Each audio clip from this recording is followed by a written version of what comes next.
नमस्कार प्यारे भाइयों बहनों, कैसे हैं आप लोग। आज के इस वीडियो में अपन बात करने वाले हैं एमपी पुलिस कांस्टेबल मेडिकल को लेकर कि भाई इस भर्ती में मेडिकल कैसे होता है पुलिस कांस्टेबल पद के लिए। 6500 से अधिक अभ्यर्थी जो इस बार चयनित हुए हैं मेडिकल के लिए, फाइनल लिस्ट में जिनका नाम आया है, उनके मन में निश्चित रूप से यह सवाल है ही कि अब आने वाले समय में क्या होगा। जो अभ्यर्थी तैयारी कर रहे हैं उनको यह जानना भी जरूरी है कि भविष्य में जब हम चयनित होंगे तो हमें किस किस प्रक्रिया से गुजरना पड़ेगा, कैसे फ्लैट फुट देखे जाते हैं, कैसे नौकरी क्या होता है, ये सब कैसे कलर ब्लाइंडनेस चेक किया जाता है, हाइट, चेस्ट, वो सारे पहलुओं पर आज अपन चर्चा करने वाले हैं।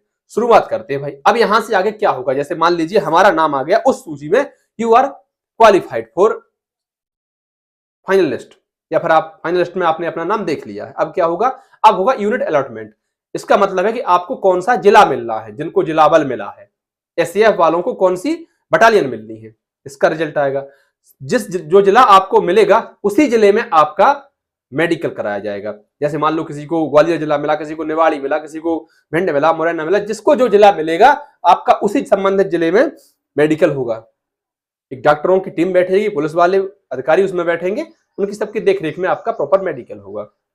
वीडियो शुरू करने से पहले मैं एक बात बता दूं, मेडिकल के नाम पर अगर आपसे कोई फर्जीवाड़ा करने की कोशिश करे तो ऐसे लोगों से सावधान रहें, क्योंकि आप पढ़े लिखे हैं, लाखों बच्चों में से चुनकर आए हैं, बावजूद इसके कई बार लोग भावनाओं में बह जाते हैं और अनर्गल पैसे दे देते हैं फर्जी लोगों को। तो ऐसी चीजों से आप जो है सावधान रहें। चलिए आगे बढ़ते हैं। अब जैसे क्या क्या देखा जाना है शुरुआत में, एक तो हमारा डॉक्यूमेंट वेरिफिकेशन फिर से होना है। हमने फार्म भरा था, किसी ने सरकारी अधिकारी ने हमसे पूछा क्या कि हम 10वीं पास हैं, मार्कशीट क्या है, हमने खुद अपने आप से फार्म भर दिया। उसका मेडिकल हुआ हमारा, उसका वेरिफिकेशन हुआ हमारा फिजिकल के टाइम पर।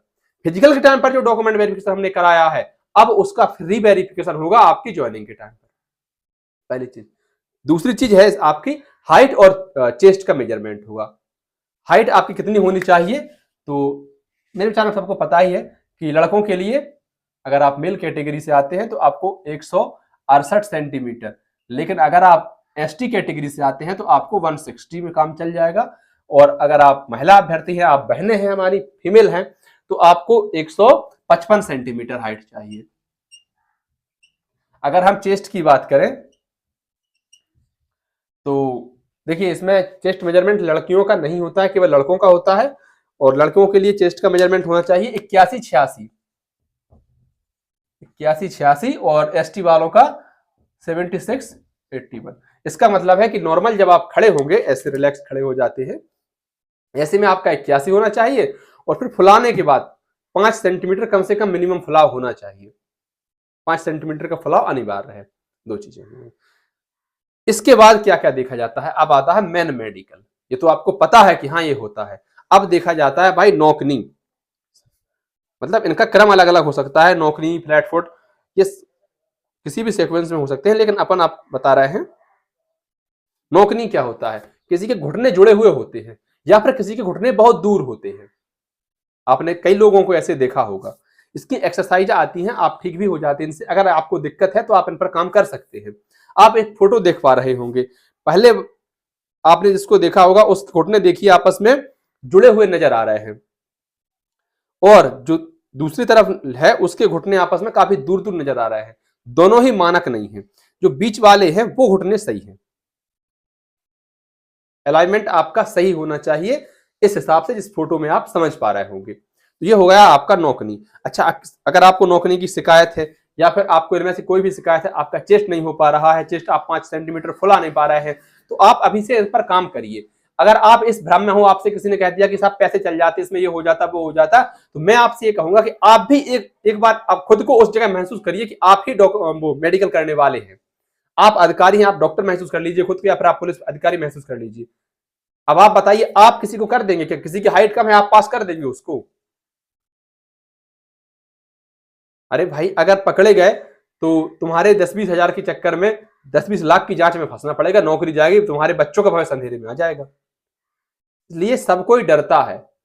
होने को क्या होता है क्या नहीं होता है ऊपर वाला जाने, अपन तो वहां तक पहुंचे भी नहीं है। लेकिन मेरा मानना यह है कि अब आप अगर सारी चीजें सही लेकर जाते हैं तो आपको एक पैसा कहीं देने की जरूरत नहीं पड़ेगी, ना किसी की हिम्मत होगी आपको बाहर करने की। बहुत पारदर्शिता के साथ काम होता है। हाँ, अगर आपको लगता है कि जैसे मेरी हाइट 168 थी, मैंने कहीं और मेजरमेंट कराई थी, इन्होंने 167 मापी, मुझे बाहर कर दिया, तो आप आपत्ति लगा सकते हैं। आप जो है पुनः परीक्षण के लिए याचिका दायर कर सकते हैं और उसके बाद आपकी दोबारा से जांच कराई जाएगी। एक लंबी और सतत चलने वाली प्रक्रिया रहती है। अगर आपका जिला में संतुष्ट नहीं है आप परीक्षण से, तो आप संभाग स्तर पर जा सकते हैं, PHQ तक जा सकते हैं। ऐसे ही सीधे बाहर नहीं किया जाता है कि आपकी हाइट कम है, चलो हटाओ, खत्म तुम्हारा सिस्टम। तो ऐसा भी नहीं है, लेकिन आप सही चीजें कर लीजिए, आप इनको आसानी से सही कर सकते हैं। मेडिकल में जो होता है इस पर बस आपको काम करना पड़ेगा।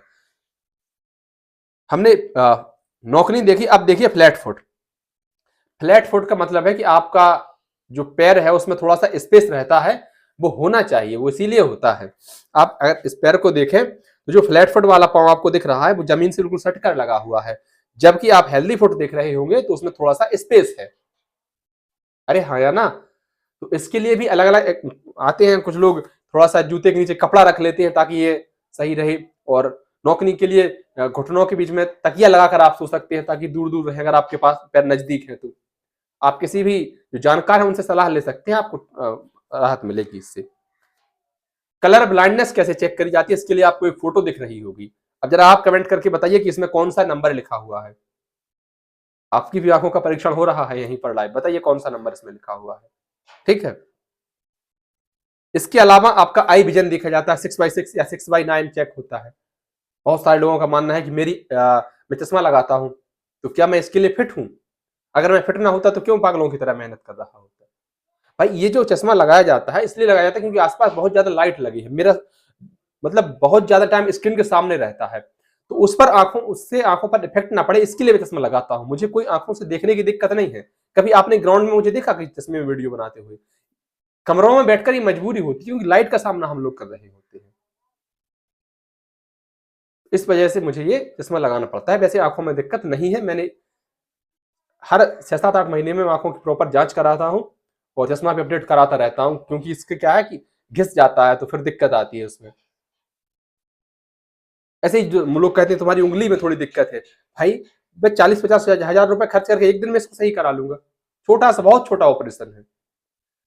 तो ऐसे ही अगर आपकी कोई दिक्कत हो तो आप उसको अभी सही करा सकते हैं। आई विजन की हम बात करें 6x6 या 6x9 चाहिए होता है आपको। इसके अलावा आपका देखिए ब्लड टेस्ट होता है, ब्लड ग्रुप चेक किया जाता है, आपको कोई दिक्कत तो नहीं है। आपका यूरिन टेस्ट होता है, चेस्ट का एक्सरे होता है। तो ये बेसिक चीजें होती हैं जो आपको मेडिकल के टाइम पर परीक्षण जिनका कराना होगा, चेक करानी होगी। बहुत कम अभ्यर्थियों को आपने देखा होगा मेडिकल से बाहर होते हुए। उसका कारण यह रहता है कि ये चीजें आदमी रिकवर कर सकता है। जब आप रिकवर कर सकते हैं, सुधार कर सकते हैं, आपको थोड़ा सा टाइम मिल जाता है तो चीजें सही हो जाती हैं। बाकी अगर आपको कोई दिक्कत है तो कमेंट करके बताइए कमेंट बॉक्स में, और उस पर चर्चा करेंगे इसको कैसे सही किया जा सकता है, कैसे दूर किया जा सकता है। वीडियो आपको अच्छी लगी हो तो वीडियो को लाइक कर दें, अन्य जरूरतमंद साथियों तक साझा कर दें, चैनल पर नए हो सब्सक्राइब कर दें। आभार।